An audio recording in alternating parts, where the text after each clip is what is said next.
Сәлем баршаңа, құрметті оқушылар. Бүгін математиканың екінші тоқсанына арналған БЖБ-сын қараймыз. Жай бөлшектерге амалдар қолдану тақырыбы бойынша. Орындау уақыты 20 минут, екінші нұсқа, және бұл А деңгейі. Б деңгейін осы YouTube арнамнан қарай аласыңдар. Ол жерде де бірінші, екінші нұсқасы бар. Егер басқа да сұрақтарың болса математикадан, менің Instagram парақшама, TikTokқа немесе осы YouTube арнама жазсаңдар болады. Жазылып алыңдар. Сонымен бірінші нұсқа, екінші нұсқа 3 тапсырма болады. Әрқайсысына жеке-жеке тоқталып өтейік. Бірінші тапсырма өсу ретімен жазыңыз дейді. Алдымен бөлшектерді барлығын жай бөлшекке айналдырып аламыз, сосын барып салыстыратын боламыз. Мына жерде 5-тен 2 деп, 2-ден 1, 4-тен 3, сосын 2-ден 5, ал 1,4-тен 1-ді аралас бөлшектен жай бөлшекке айналдырамыз. 4-тен 5 болады. Естеріңде болса, 4-ті 1-ге көбейтеміз, сосын 1-ге қосамыз.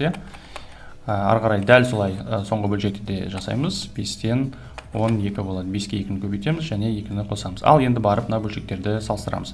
Ең оңай жолы барлығын ортақ бөлімге келтіреміз. 5, 2, 4, 2, 4, 5. Былай шыққан кезде 5, 2, 4 деген ғана сандар бар. Осылардың ортақ бөлімін іздейміз. Ол 20 болады. Өйткені 25-ке де, 2-ге де, 4-ке де бөлінеді. Немесе естеріңде болатын болса, Е дегенді тауып аласыңдар. Ең кіші ортақ еселік. Мына сандардың ең кіші ортақ еселіктерін тауып аласыңдар, ол 20 болады.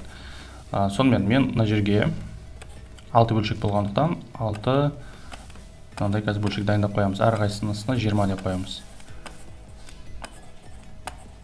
Сосын қосымша көбейткіш сияқты жасаймыз. Қараңдар. 20-ны мына 5-ке бөлсек 4 болады, 2-ке бөлсек 10 болады, 4-ке бөлсек 5 болады, сосын 2-ке бөлсек тағы да 10, 5, сосын 4 болады. Сосын 2 мен 4-ті көбейтетін болсақ 8 болады, 10 мен 1-ді көбейтетін болсақ 10 болады, сосын 5 мен 3-ті көбейтетін болсақ 15, ары қарай солай жалғастырамыз, 50 болады, 25, сосын 48 болады. Енді өсу ретімен деген олай болатын болса, ең кішкентай бөлшекті іздейміз. Енді ереже бойынша алымы бөлшектер салыстыру үшін алымдары бірдей болатын болса, бөлімдері бірдей болатын болса, алымы қайсы бөлшектен үлкен болса, сол бөлшек үлкен болады. Сонымен бұл жерде біздер енді өсу ретімен болғандықтан ең кішкентайынан бастаймыз. Ең кішкентай 8 болып тұр. 20-дан 8 ол мына бірінші бөлшекке сәйкес келеді. 5-тен 2-ні жазамыз бірінші. Сосын бұны өшіріп тастайық енді, болды, бұны жаздық. Одан кейін қалған бөлшектердің ішінен ең кіші алымы ол 10 болып тұр. Ол екінші бөлшекке сәйкес келіп тұр. 2-ден 1-ді жазамыз бұл жерге. Болды, бұны да жаздық. Сосын 15 болады. Ол үшінші бөлшекке сәйкес келеді. 4-тен 3. Оны да жаздық. Сосын қалғанда 25. 20-да 25 ол 1,4-тен 1-ге сәйкес келеді. Сосын қалғаны 48. Ол 2,5-тен 2-ге сәйкес келеді. Және қалғаны 2-ден 5. Міне осылай бөлшектерді өсу ретімен жазып шығасыңдар.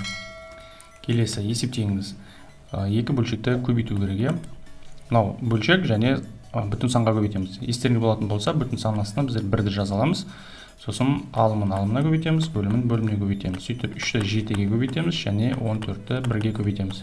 Осы жерде қысқартып алайық. 7 мен 14-ті қысқартатын болсақ, 2 болады, мұнда 1 болады. Сөйтіп қалған сандар көшіріп жазатын болсақ, 2-ден 3 болады. 2-ден 3 бізде бұрыс бөлшек, оны аралас бөлшекке айналдыру керек. 1,2-ден 1 дейсіңдер. Сосын мына 2 аралас бөлшекті көбейту үшін алдымен оларды жай бөлшекке айналдырып алу керек. Сонымен жай бөлшекке айналдыру үшін біздер 2-ні 7-ні 2-ге көбейтеміз және 1-ді қосамыз. Тең болады. Сонда 7-ден 15 көбейтілген 5-тен 7 тең болады. Осы жерде біздер 7-лерді қысқартып жіберсек болады, 1 қалады, сосын 15 мен 5-ті қысқартсақ болады, 1 және 3 болады. Сөйтіп 3 бөлінген 1 тең болады, жауап 3. Келесі есеп. Бұл жерде барлығы дайын тұр. 6 мен 12-ні 1-ден қысқартасыңдар, 2, 1 болады. Сосын 9 мен 57 қысқарады негізі. 57-ні 9-ға 1-ден бөліп көрсеңдер, ол 13 болады. Ой. 2 3-ке қысқарады. 2 3-ке қысқарады. 9-ды 3-ке қысқартатын болсақ 3 болады. Сосын 57-ні 3-ке қысқартатын болсақ, ол 19 болады. Сөйтіп қалған сандарды көшіріп аламыз. 3-ті 1-ге көбейтетін болсақ 3 болады. Ал 19 2-ге көбейтетін болсақ 38. Осылай 38-ден 13 деген сан шығады. Мына бөлшекті бөлу үшін тағы да ескереміз. 6-ның астында 1 деген сан бар. 3-тен 7 екінші бөлшек орнымен ауысады. 6-дан 1 деп жазамыз. Сосын мына 3 пен 6-ны қысқартамыз. 1 болады, 2 болады. Сосын қалған сандарды көбейтіп шығамыз. 1. Ал 7 мен 2-ні көбейтсеңдер 14 болады. 14-тен 1 деп жазасыңдар. Келесі есеп. Бөлу үшін тағы да жай бөлшекке айналдырып аламыз. 9-ды 1-ге көбейтеміз, 7-ні қосамыз. Сөйтіп 9-дан 16 деген сан шығады. Қазірше бөлу деп қалдыра салайық. Сөйтіп 3-ті 5-ге көбейтеміз, 1-ді қосамыз, 3-тен 16 болады. Сосын бірінші бөлшекті көшіріп аламыз да, екінші бөлшекті орнымен ауыстырамыз, көбейтеміз. Сосын 16-дан 3 деп жазамыз. 16-лар қысқарып кетеді. Сосын 3 пен 9-ды қысқартатын болсақ 1, 3 қалады. Сөйтіп жауап 3-тен 1 болады. Мына жақта дайын тұр екен, сондықтан екінші бөлшекті 1-ден орнымен ауыстырамыз. Алдымен бөлімін. 6 бөлінген 25. Енді 1-ден көбейтеміз. Екінші бөлшек орнымен ауысса 3-тен 5 болады. 1-ден қысқартамыз. 6 мен 3 1 болады. Мұнда 2 болады. 5 мен 25 қысқартатын болсақ 1, мұнда 5 болады. Қалған сандарды көшіреміз. 5-тен 2 болады. Өйткені 2-ні 1-ге көбейттік, 5-ті 1-ге көбейттік. Келесі, бірінші күні барлық қардан жолдың 12-ден 7-сін тазалады, ал екінші күні бірінші күнгіден 8-ден 2-ге кем тазалады. Екі күнде қардан барлық жолдың қандай бөлігі тазаланды, жолдың қандай бөлігі қалды. Бұл жерде екі сұрақ. Бізде сол екі сұраққа қазір жауап береміз. Оны былай елестетсеңдер болады. Мысалы, суретін салып қарайтын болсақ, бірінші күні қардың 12-ден 7 бөлігін тазалады, сосын екінші күні бірінші күнге қарағанда 8-ден 2-ге кем, яғни бірінші күні бізде 12-ден 7 болды ғой, екінші күні кем болатын болса, осы бірінші күнге азайтамыз. Сосын үшінші күн білмейміз, оны табуымыз керек. Ал барлығы, жолдың барлық бөлігін біздер 1 деп есептейміз. Сөйтіп, бірінші күні, екінші күні дейміз, сосын қалды деп жазып қоямыз мына жерге.